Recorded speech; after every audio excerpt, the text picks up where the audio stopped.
جب سامنے والے بندے کو یہ اندازہ ہو جاتا ہے کہ یار یہ چیز تو اتنی چھوٹی ہے جس کو یہ اتنا بڑا کر کے پیش کر رہا ہے، تو اس کے دل میں آٹومیٹیکلی آپ کی جو کریڈیبلٹی ہے، آپ کو جو وقار ہے، آپ کی جو حیثیت ہے، وہ کمزور ہو جاتی ہے آٹومیٹکلی، کیونکہ سامنے بندے کو اندازہ ہوتا ہے کہ یار یہ بندہ جو ہے نا یہ صحیح بات نہیں کرتا، یہ بات کو بہت بڑا چڑھا کے پیش کرتا ہے۔ تو جو مبالغہ آرائی ہے نا، یہ جھوٹ کی ایک قسم ہے۔ ایک چیز اتنی ہے ہی نہیں جتنی آپ اس کو کہہ رہے ہیں، تو ظاہر سی بات ہے جھوٹ ہے۔ تو ہم اس وقت مبالغہ آرائی میں بہت، ہم کسی کی تعریف کرتے ہیں تو اس کی اتنی تعریف کر لیتے ہیں کہ وہ پھر ہم خود مطلب بندہ خود سوچتا ہے کہ یار یہ اتنی اچھائی ہے اس میں، یا ہم کسی چیز کی تعریف کرتے ہیں تو ہم اس کی اتنی تعریف کرتے ہیں کہ بندہ خود حیران ہو جاتا ہے کہ یار یہ چیز اتنی اچھی ہے جس کی بندہ اتنی تعریف کر رہا ہے، تو جبکہ حالانکہ وہ چیز اتنی ہوتی نہیں ہے۔ یہ جھوٹ کی ایک قسم ہے۔ ایک اور مسئلہ اسی سے نکلتا ہے ہمارے ہاں معاشرے کا اس وقت، وہ یہ کہ ہم جب کسی انسان میں کوئی خامی دیکھتے ہیں یا کسی طبقے میں کوئی خامی دیکھتے ہیں تو ہم اس خامی کو بیان کرنے میں اتنا مبالغہ آرائی سے کام لیتے ہیں، اتنا بڑا چڑھا کے اس خامی کو بیان کرتے ہیں کہ اس طبقے کی یا اس انسان کی جتنی اچھائیاں ہیں نا وہ سب اس میں چھپ جاتی ہے۔ یہ جھوٹ کی بہت بڑی قسم ہے، بہت غلط جھوٹ، یہ بہت خطرناک قسم کی بات ہے۔ یا اگر ہم کسی کی اچھائی بیان کر رہے ہیں، اس کی ایک اچھائی اتنی بڑا چڑھا کے پیش کر لیتے ہیں اور اس کی ساری برائی ہم چھپا دیتے ہیں، تو ہم بحیثیت مسلمان، بحیثیت مومن، زبان کی سچائی یہی ہے کہ آپ بات اتنی کرو جتنی وہ بات ہے، اتنی نہیں کہ اس سے کسی آپ غلطی دیکھیں۔ اب مثال کے طور پر کوئی ایک ڈاکٹر اگر خراب ہے، کوئی ایک ڈاکٹر میں کوئی کمزوری آ گئی، اس نے کوئی غلطی کر لی، تو آپ یہ کہو نا کہ ایک ڈاکٹر نے یہ غلطی کی، اس نے یہ بات کی۔ اب یہ تو نہیں کہیں گے نا کہ یار پاکستان کے تمام ڈاکٹر جو بیوقوف ہو گئے، انہوں نے یہ کر دیا۔ یہ تو بہت ہی غلط بات ہے، یہ تو کھلم کھلا جھوٹ ہے۔ اسی طرح اس وقت ہمارا ایک اور بڑا مسئلہ یہ ہے کہ ہر طبقے میں چونکہ غلطیاں ہوتی ہیں، ہر طرح کے لوگ ہوتے ہیں، ہزاروں لاکھوں لوگ ہوتے ہیں۔ علماء کا طبقہ ہے پورا، مولویوں کا جس کا ہم طبقہ کہتے ہیں، اگر کسی مولوی سے کوئی غلطی ہو جائے تو بس پھر ہمارے ہاتھ وہ آ جاتا ہے اور ہم اس کو اتنا بڑا چڑھا کے پیش کر لیتے ہیں کہ ہم تاثر یہ دے رہے ہوتے ہیں کہ یار یہ مولوی تو ہے ہی ایسی، حالانکہ کتنی غلط بات ہے۔ ہم نے کسی ایک مولوی کو، دو مولویوں کو، تین مولویوں کو، 10 مولویوں کو غلط کرتے ہوئے دیکھا ہوتا ہے، لیکن ہم ہزاروں لاکھوں کے پورے طبقے کے، علماء کے طبقے کو ایسا نشانہ بناتے ہیں جیسے سب نے کیا ہو، یہ سمجھے بغیر، یہ جانے بغیر کہ کل کو ہم اللہ تعالیٰ کے سامنے اپنی ہر بات کا جواب دیں گے۔ ہم پچھلے 3-4 دنوں سے ہی تو پڑھ رہے ہیں کہ میرا ہر عمل کا تعلق اس بات سے ہو کہ اللہ تعالیٰ مجھے دیکھ رہا ہے اور مجھے اللہ تعالیٰ کو جواب دینا ہے اپنی ہر چیز کا۔ تو اللہ تعالیٰ ہمیں اس سے بچائے، اس مبالغہ آرائی کی اس نوست سے جو ہماری اپنی کریڈیبلٹی جو ہے وہ خراب کر دیتی ہے۔ دوسری قسم جو ہے سچائی کی، وہ عمل کی سچائی ہے۔ اس میں 3 چیزیں ہیں۔ سب سے پہلی چیز اس میں ہے کہ آپ کا جو اندرون ہے نا، آپ کے علم کا جو یقین، آپ کے اندر جو آپ کے دل کا جو یقین ہے نا، آپ عمل بھی اس کے مطابق کرو۔ ایسا نہ ہو کہ آپ کے دل میں کوئی ایک بات ہو، آپ کے یقین کسی ایک بات پر پختہ ہو، یا آپ ذہن میں کوئی ایک بات سوچ رہے ہو لیکن آپ کا عمل اس کے بالکل خلاف ہو، یہ بھی منافقت ہے۔ دوسری قسم اس کی یہ ہے کہ آپ جو وعدہ کریں، جو بات آپ کریں، آپ کا عمل اس کے مطابق ہو۔ اور تیسری بات یہ ہے کہ آپ اندر سے اور باہر سے سیم ہو، یہ نہ ہو کہ آپ اندر سے باہر سے کچھ اور ہو۔ اب میں کچھ احادیث ابھی بتاؤں گا کہ احادیث میں اس بارے میں کیا چیز ذکر ہے۔ پہلی چیز جو تھی کہ اندرون علم و یقین کے مطابق عمل کرنا۔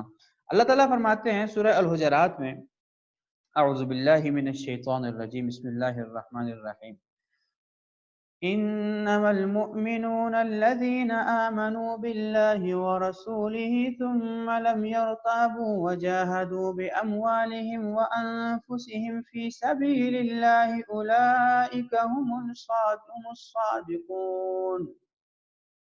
ایمان لانے والے تو وہ ہے جنہوں نے اللہ اور اس کے رسول کو دل سے مانا ہے، یعنی کیا؟ اس کے اندر جو یقین ہے دل میں، انہوں نے دل سے تو مان لیا، پھر کسی شک میں نہیں پڑے، اور جنہوں نے اپنے مال و دولت اور اپنی جانوں سے اللہ کے راستے میں جہاد کیا ہے، وہی لوگ ہیں جو سچے ہیں۔ یہاں اللہ تعالیٰ نے صداقت بیان کر دی ہے، ہم الصادقون۔ صادق کون ہے؟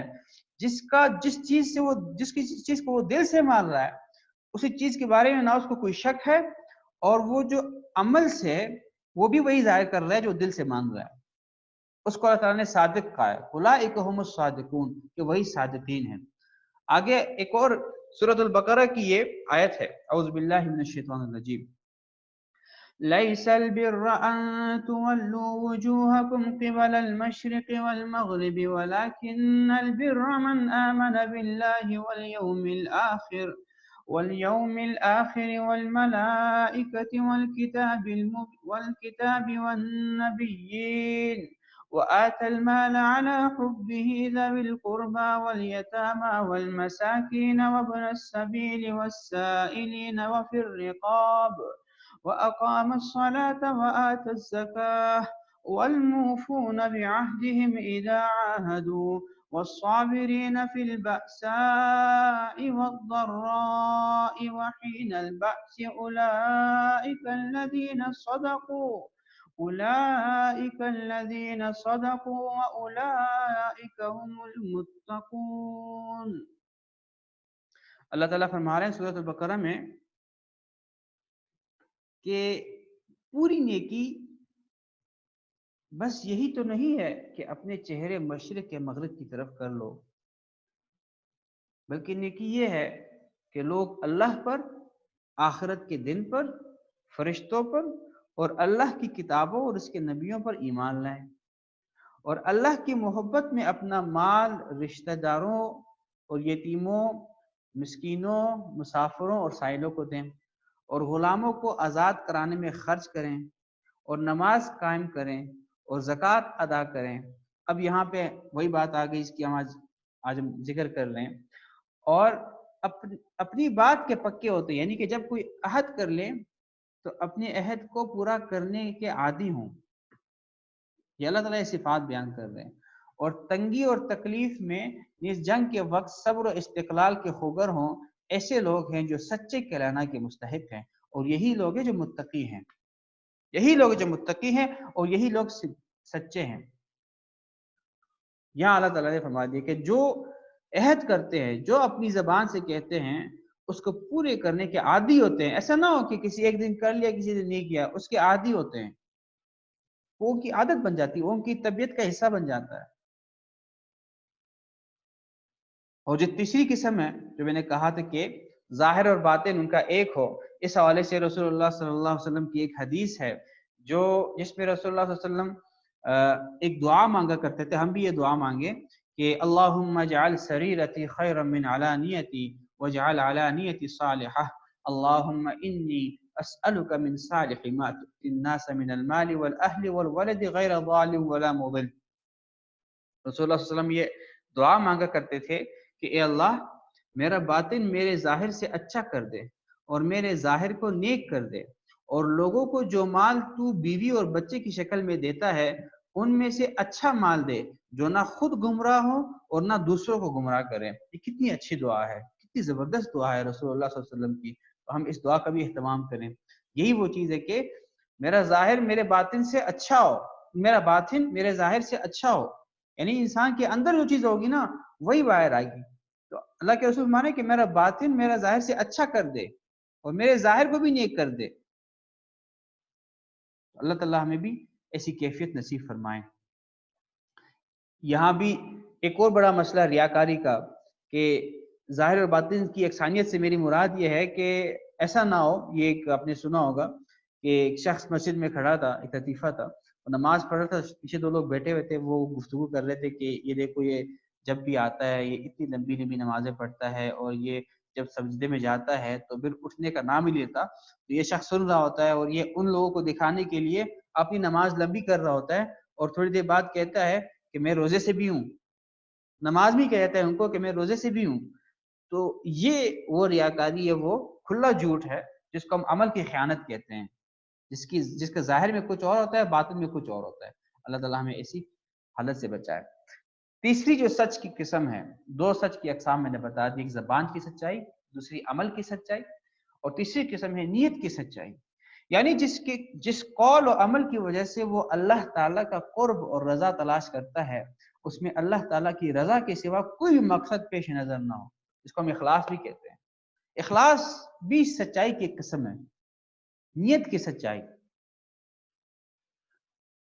جو ایک صادق یا صدیق بننے کے لیے لازم ہے.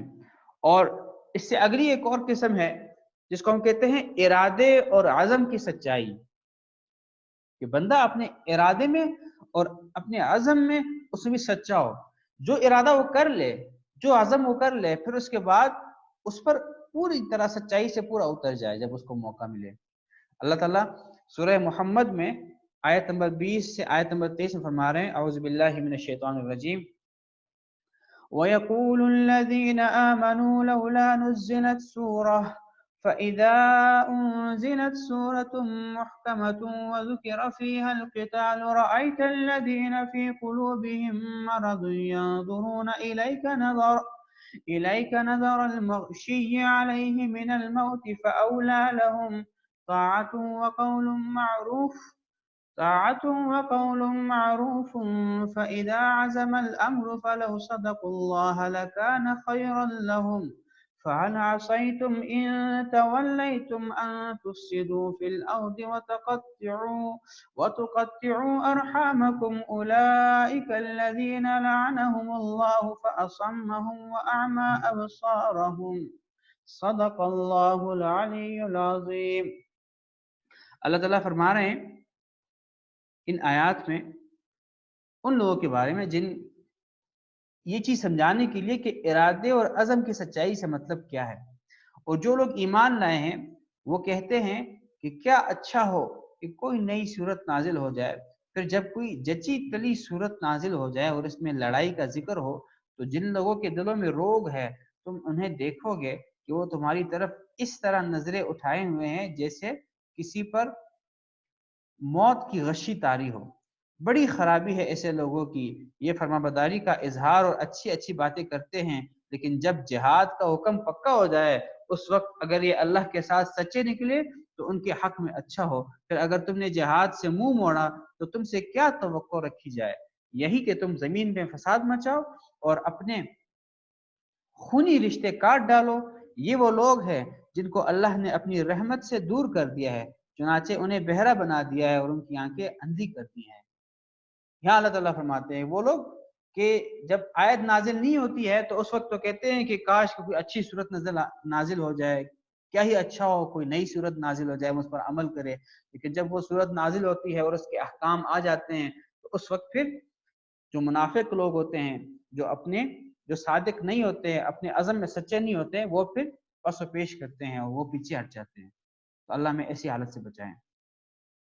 اور سورہ الاحزاب میں ارادے اور عزم کی سچائی کے بارے میں اللہ تعالیٰ فرماتے ہیں اعوذ باللہ من الشیطان الرجیم من المؤمنین رجال صدقوا ما عاهدوا الله عليه فمنهم من قضى نحبه ومنهم من ينتظر وما بدلوا تبدیلا ليجزي الله الصادقين بصدقهم ويعذب المنافقين إن شاء أو يتوب عليهم إن الله كان غفورا رحيما.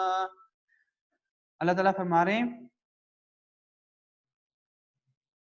کہ انہی ایمان والوں میں سے وہ لوگ بھی ہیں جنہوں نے اللہ سے جو عہد کیا تھا اسے سچا کر دکھایا. پھر ان میں سے کچھ وہ ہے جنہوں نے اپنا نذرانہ پورا کر دیا، یعنی جنہوں نے شہادت حاصل کر لی، اور کچھ وہ ہے جو ابھی انتظار میں ہیں کہ کب شہادت کا وقت آئے، جہاد کا وقت آئے، اور انہوں نے اپنے ارادوں میں ذرا سی بھی تبدیلی نہیں کی. یہ واقعہ اس لیے ہوا تاکہ اللہ سچوں کو ان کی سچائی کا انعام دے اور منافقوں کو اگر چاہے تو عذاب دے یا ان کی توبہ قبول کر لے.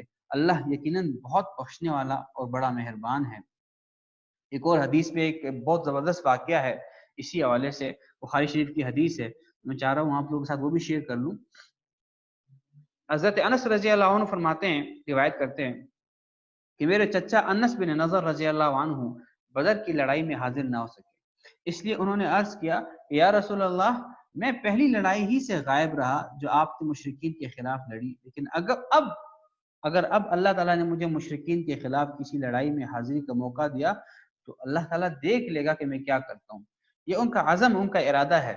پھر جب احد کی لڑائی کا موقع آیا اور مسلمان بھاگ نکلے تو انس بن نضر نے کہا کہ اے اللہ، جو کچھ مسلمانوں نے کیا میں اس سے معذرت کرتا ہوں، اور جو کچھ ان مشرکوں نے کیا ہے میں اس سے بیزار ہوں۔ پھر وہ آگے بڑھے مشرکین کی طرف، تو سعد بن معاذ رضی اللہ عنہ سے سامنا ہوا۔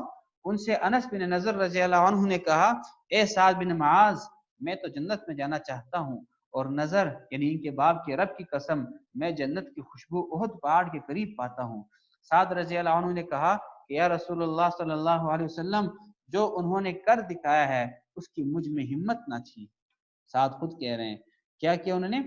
حضرت انس رضی اللہ عنہ فرماتے ہیں انہوں نے بیان کیا کہ اس کے بعد جب انس بن نضر رضی اللہ عنہ کو ہم نے پایا تو تلوار، نیزے اور تیر کے تقریباً 80 زخم ان کے جسم پر تھے، وہ شہید ہو چکے تھے۔ مشرکوں نے ان کے اعضاء، ان کے بدن کے اعضاء کاٹ دیے تھے، اور کوئی شخص انہیں پہچان نہ سکا تھا، صرف ان کی بہن انگلیوں سے انہیں پہچان سکی۔ انس رضی اللہ عنہ بیان کرتے ہیں کہ ہم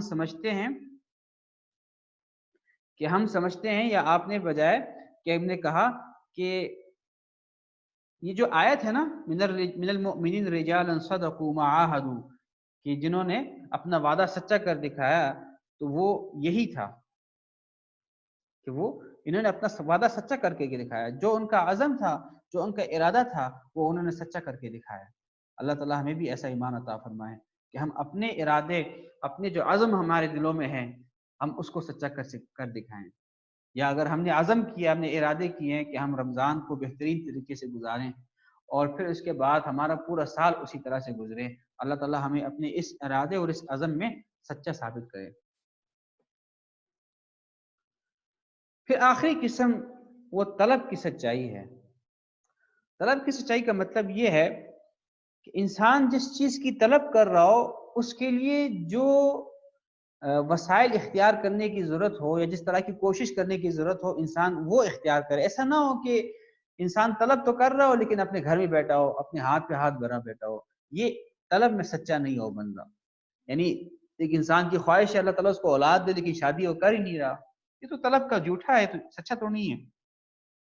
یا کوئی انسان بہترین اخلاق کا طالب ہو، بہترین اوصاف کا طالب ہو، جیسے ہم ہیں، اللہ تعالیٰ ہمیں بہترین اخلاق کا طالب بنائیں، لیکن ان کو حاصل کرنے کی جو کوشش چاہیے وہ نہ کرے، اللہ ہمیں ایسا نہ بنائے، تو وہ بھی طلب کا جھوٹا ہے، طلب میں سچا نہیں ہے۔ اللہ تعالیٰ ہمیں طلب میں سچا بنائے۔ تو صداقت کا خلاصہ میں نے بیان کر دیا آپ کے سامنے کہ صداقت میں 5 اس کی اقسام ہیں: زبان کی سچائی، عمل کردار کی سچائی، نیت کی سچائی، عزم کی سچائی، اور طلب کی سچائی۔ اب آپ سمجھ گئے ہوں گے کہ صادق کون ہوتا ہے، جس کو ہم صدیق کہتے ہیں وہ کون ہوتا ہے۔ یعنی جو شخص ان 5 چیزوں میں کمال حاصل کر لے اس کا شمار صدیقوں میں ہوتا ہے۔ اللہ تعالیٰ ہمیں بھی توفیق عطا فرمائے کہ ہمارا شمار بھی صدیقوں میں ہو جائے۔ ایک بات ہے قرآن مجید کی اور رسول اللہ صلی اللہ علیہ وسلم کی احادیث کی۔ دیکھیں ہمارے ہاں معاشرے میں ایک اور بھی لوگوں کا مزاج بن چکا ہے، کچھ لوگوں کا، کہ وہ ہمیشہ اس بات کو اہمیت دیتے ہیں جو بہت ہی مشکل باتیں ہوں، اور بعض اوقات آدھی بات سمجھ آ جاتی ہے، آدھی بات سمجھ نہیں آتی، اور وہ کہتے ہیں واہ واہ کیا بات کر دی، آدھی باتوں کو سمجھ ہی نہیں آئی ہوتی ہے، اور جب کوئی بندہ کوئی مشکل بات کرتا ہے تو ہم سمجھتے ہیں کہ یار یہ بہت اہم بات اس نے کی ہے، کہ ایسا نہیں ہے۔ آپ دیکھیں میں جتنی بات بھی کر رہا ہوں، ہم 5 دن سے بیٹھے ہوئے ہیں، 5 دن سے ہم یہ بات کر رہے ہیں کہ ایک انسان کو بہترین قائد کو کون سی اوصاف، کون سی خصوصیات اس میں ہونی چاہیے۔ کیا ان میں نے کوئی ایک بات بھی ایسی کی ہے جو ہمیں سمجھ نہ آتی ہو، کہ قرآن و حدیث میں کوئی رہنمائی آئے اور ہمیں سمجھ نہ آتی ہو، وہ ہمارے لیے مشکل ہو، یا ہمارے لیے اس پر عمل کرنا مشکل ہو؟ کوئی ایک بات بھی ایسی ہے؟ سیدھی باتیں ہیں، آسان سی باتیں ہیں جو انسان خود اپنے سے شروع کر سکتا ہے، خود کر سکتا ہے۔ اتنا آسان ہے قرآن پر عمل کرنا اور سنت رسول پر عمل کرنا، اتنا آسان ہے بہترین مومن بننا، لیکن چونکہ ہم نے اپنے ذہنوں میں کچھ نقشے بٹھا کے رکھے ہیں کہ بس اس وجہ سے ہم اس صحیح طرح سے کر نہیں پاتے۔ تو اللہ ہمیں ایسی حالت سے بچائے، اور اللہ تعالیٰ ہمیں وہ اوصاف عطا فرمائے جن اوصاف کے بارے میں رسول اللہ صلی اللہ علیہ وسلم نے ہمیں بتایا ہے۔ اب آخری بات جو میں نے کہا، میں آج آپ لوگوں کو بڑی خوشخبری سنانے والا ہوں۔ ہم نے اوصاف تو پڑھ لیے ہیں۔ آپ کو اگر کوئی بڑا شخص، کوئی کمپنی کا CEO، کوئی صدر، کوئی وزیر اعظم، یا کوئی بندہ اس بات کی ضمانت دے یار کہ اگر آپ یہ کام کرو گے تو میں آپ کو یہ گارنٹی دیتا ہوں کہ میں آپ کو یہ کام کر دیتا ہوں، تو آپ کو اس پہ یقین ہوگا یا نہیں ہوگا؟ ضرور ہوگا۔ آپ تصور کریں کہ رحمت للعالمین جو اللہ تعالیٰ کا محبوب ہے، رسول اللہ صلی اللہ علیہ وسلم آپ کو کس چیز کی ضمانت دے رہا ہے؟ حدیث شریف میں آتا ہے، سیدنا عبادہ بن صامت رضی اللہ عنہ سے روایت ہے کہ رسول اللہ صلی اللہ علیہ وسلم نے فرمایا، تم لوگ مجھے 6 چیزوں کی ضمانت دے دو، میں تمہیں جنت کی ضمانت دیتا ہوں۔ کتنی بڑی ضمانت مل رہی ہے، کس سے؟ رسول اللہ صلی اللہ علیہ وسلم سے۔ کس سے؟ صادق اور امین سے ضمانت مل رہی ہے ہمیں، صادق اور امین سے ضمانت مل رہی ہے۔ ہم صادق پڑھ چکے ہیں، صادق کس کو کہتے ہیں؟ صادق اور امین سے ہمیں ضمانت مل رہی ہے۔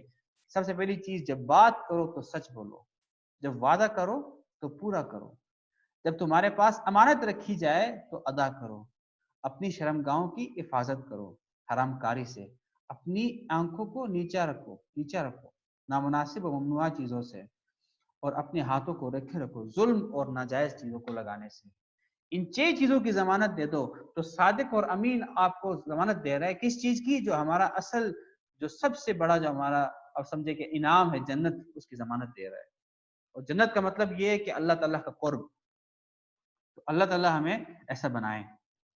یہاں الحمدللہ ہمارا آج کا یہ ٹاپک ختم ہوا، یہ میٹنگ ہماری ختم ہونے والی ہے، بالکل آدھا منٹ رہ گیا ہے، تو میں گزارش کروں گا کہ ہم دوبارہ سے وہ لنک میں نے شیئر کیا ہے اسی لنک کے ذریعے دوبارہ سے ہم آ جائیں، تاکہ ہم آج کو جو فقہ کا ہمارا پارٹ ہے ہم اس کو پڑھ سکیں۔ اللہ تعالیٰ ہمیں یہ تمام صفات اپنانے کی توفیق عطا فرمائیں اور بہترین انسان ہمیں بننے کی توفیق عطا فرمائیں۔